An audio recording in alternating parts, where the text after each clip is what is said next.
Good morning student, welcome to online study system CR international school Tihada. तो जैसा कि आप सभी को पता है, हम पढ़ रहे थे राउल्स लॉ, और राउल्स लॉ में हमने पढ़ा है liquid and solid in liquid solution.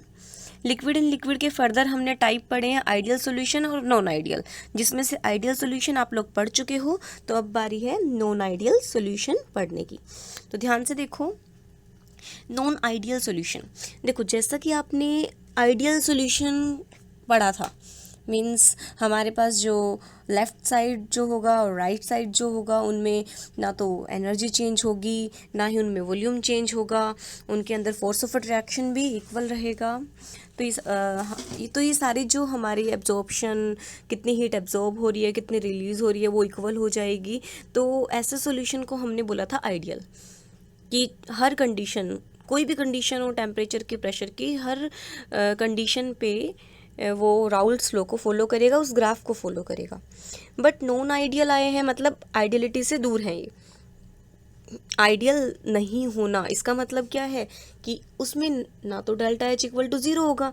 अब इक्वल टू ज़ीरो नहीं है तो इसका मतलब नॉट इक्वल टू ज़ीरो, ना ही वॉल्यूम इक्वल टू ज़ीरो होगा, means delta V not equal to zero. और ऐसे ही फोर्स ऑफ अट्रैक्शन भी ए प्लस बी का जो फोर्स ऑफ अट्रैक्शन है वो इक्वल नहीं होगा ए के फोर्स ऑफ अट्रैक्शन के। मीन्स हम कह सकते हैं कि ए solution which does not obey Raoult's law, उसे हम क्या बोलेंगे? Non ideal solution. अब बात आती है कि मैं कह रही हूँ, देखो ध्यान से देखो, delta V not equal to zero, not equal to zero.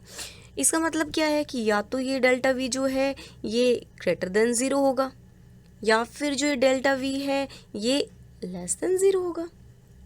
दो ही मतलब हो सकते हैं हमारे पास, तो या तो लेस देन ज़ीरो या ग्रेटर देन ज़ीरो। तो चलो अब इनको पढ़ते हैं कि किस केस में लेस देन ज़ीरो होगा वॉल्यूम, या हीट है वो किस केस में ज़्यादा होगी, किस केस में कम होगी, या फोर्स ऑफ अट्रैक्शन किस केस में ज़्यादा होगा और किस केस में कम होगा। तो चलो पढ़ते हैं। इसमें सबसे पहले पढ़ेंगे हम यहाँ पॉजिटिव डेविएशन और नेगेटिव डेविएशन।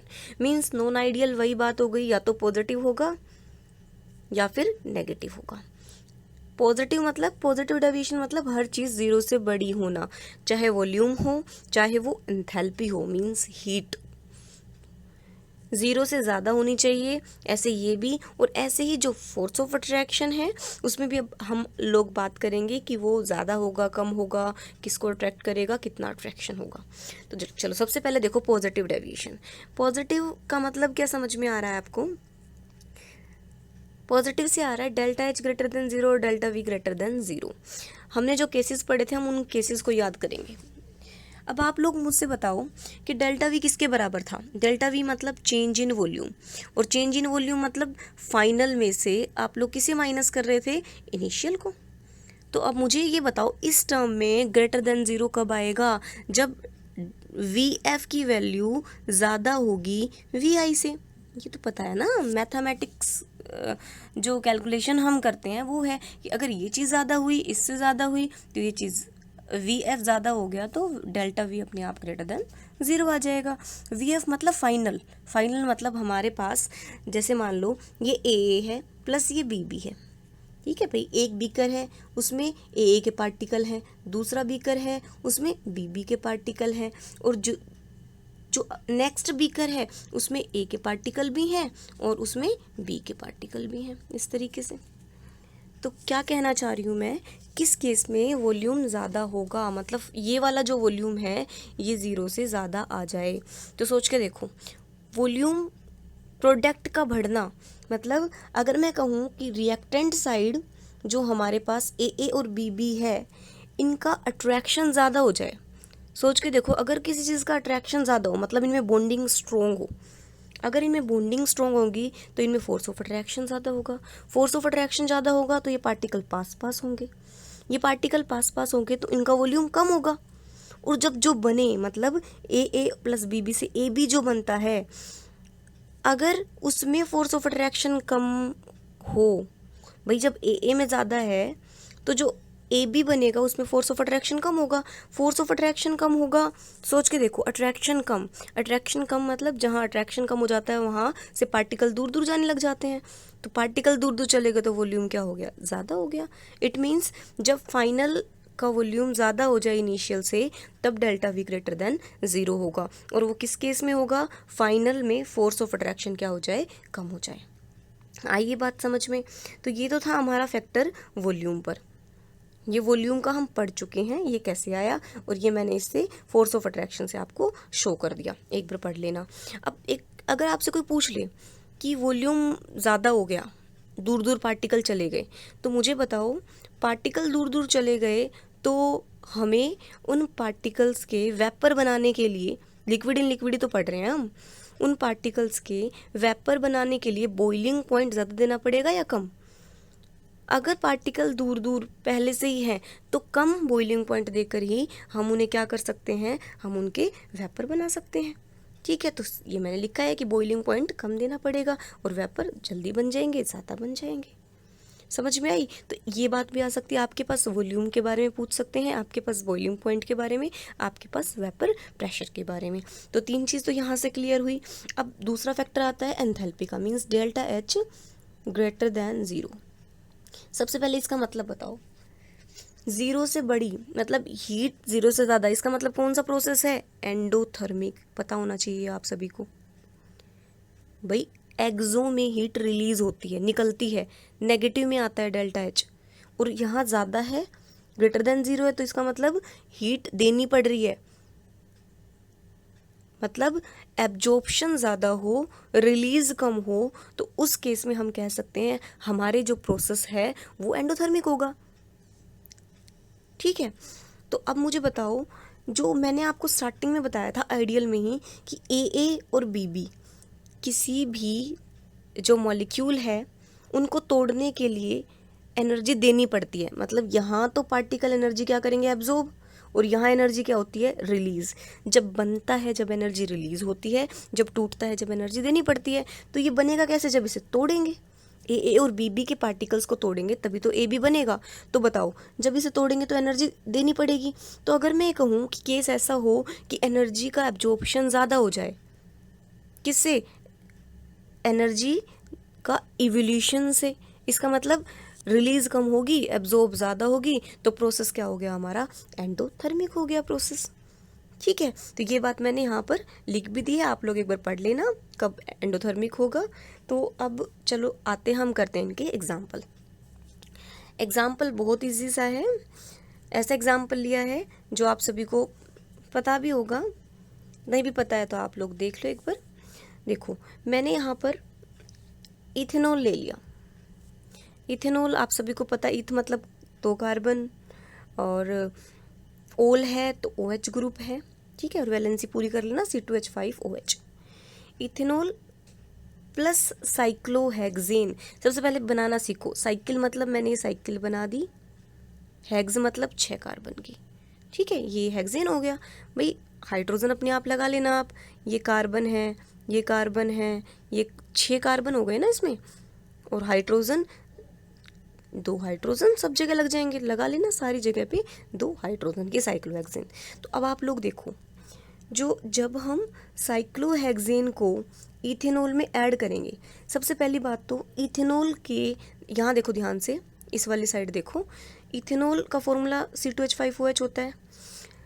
एक बीकर में इथेनॉल के ही पार्टिकल है, तो इथेनॉल के पार्टिकल है मतलब इथेनॉल के साथ ही बॉन्डिंग होगी पहले तो वो बॉन्डिंग कौन सी होगी? इथेनॉल के O के बीच में और इथेनॉल दूसरे इथेनॉल के मॉलिक्यूल के H के बीच में हमारे पास कौन सी बॉन्डिंग हो जाएगी? हाइड्रोजन बॉन्डिंग हो जाएगी। हाइड्रोजन बॉन्डिंग, हाइड्रोजन बॉन्ड बनना, हाइड्रोजन बॉन्डिंग होना, इसका मतलब इसकी बॉन्डिंग हाइड्रोजन है। खुद के साथ बॉन्डिंग आपको पहले भी बताया था कि अच्छी बनाता है molecule as compare to other molecule. अब जैसे ही साइक्लोहेक्सेन इसमें ऐड करेंगे तो साइक्लोहेक्सेन इथेनॉल के मॉलिक्यूल के बीच में क्या हो जाएगा? ट्रैप हो जाएगा, बीच में चला जाएगा और इसके इथेनॉल के हाइड्रोजन बॉन्ड को यहाँ से तोड़ने लगेगा। ठीक है, मीन्स इथेनॉल का अट्रैक्शन क्या हो गया? कम। भाई एक पार्टिकल के बीच में, एक मॉलिक्यूल के बीच में दूसरे मॉलिक्यूल मतलब खुद के मॉलिक्यूल के साथ बॉन्डिंग हो रही थी हाइड्रोजन, दूसरे पार्टिकल ने आकर उसकी बॉन्डिंग बिगाड़ दी, मतलब बॉन्डिंग को वीक कर दिया। इसका मतलब क्या है? प्रोडक्ट की साइड में हमारे पास जो बॉन्डिंग है वो वीक है, फोर्स ऑफ अट्रैक्शन कम है, और अट्रैक्शन कम हो गया तो पार्टिकल हो गए दूर दूर, और पार्टिकल दूर दूर हो गए तो इसका मतलब क्या हो गया हमारे पास कि हाँ, जो वॉल्यूम है वो बढ़ गया, डेल्टा वी ग्रेटर देन 0। और कम बॉइलिंग पॉइंट देकर ही हम उसके क्या बना सकते हैं, इजीली वेपर बना सकते हैं। मतलब हमारी कंडीशन क्या हो गई, वॉल्यूम भी बढ़ गया, वेपर प्रेशर भी ज़्यादा बन गए, और बॉइलिंग पॉइंट भी कम देना पड़ा। तो ये सारे जो केस हैं ये किसके आते हैं, पॉजिटिव डेविएशन के।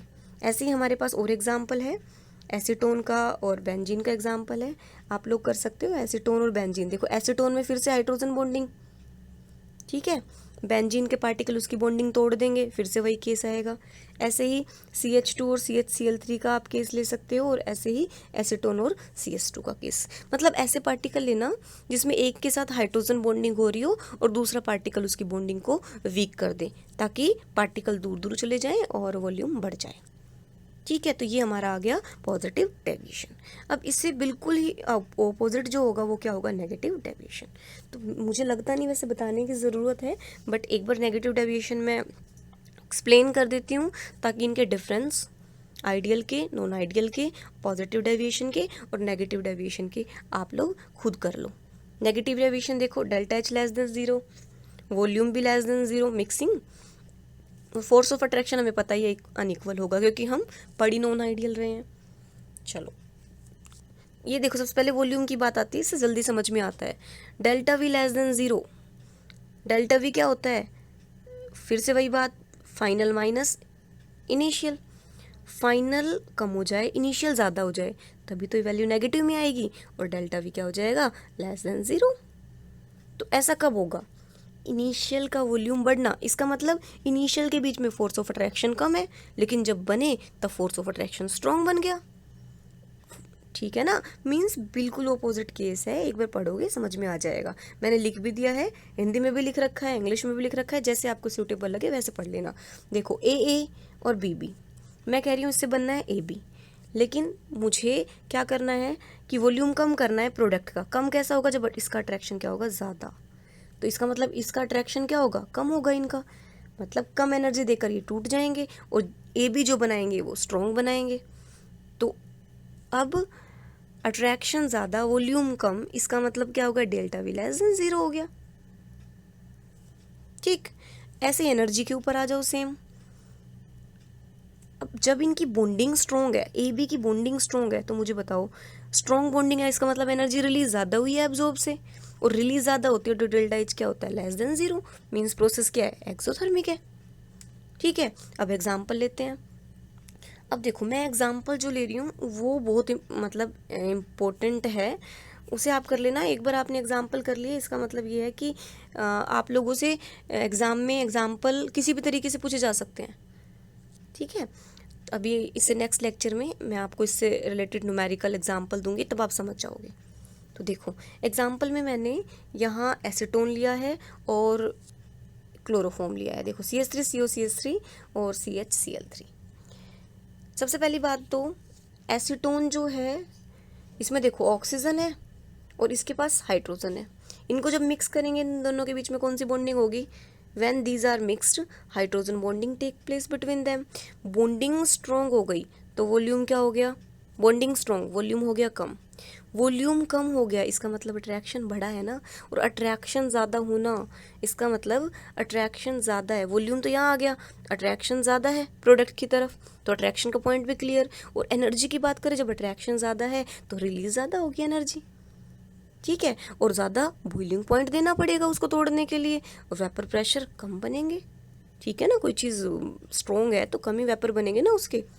तो ये आता है हमारे पास किसमें, हमारे पास ये आता है नेगेटिव डेविएशन में।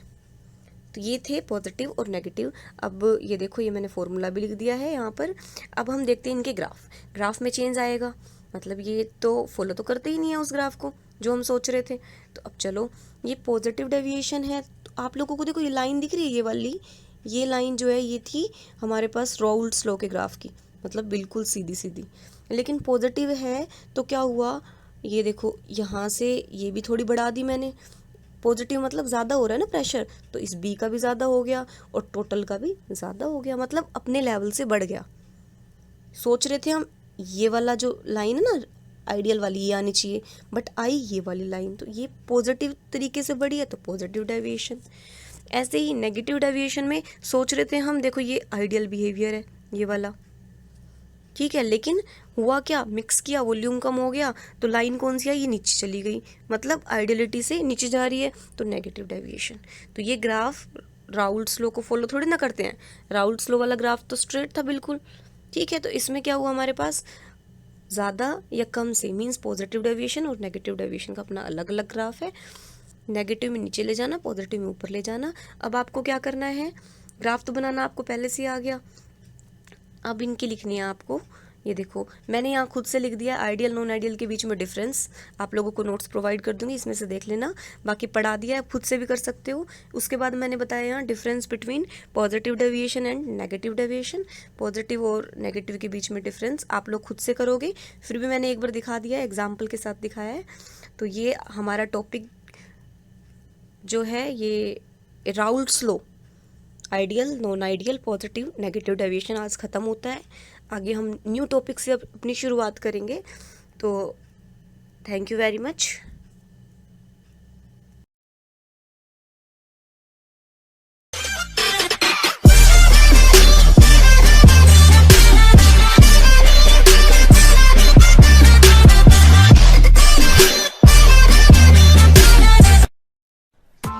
Press the bell icon on the YouTube app and never miss another update.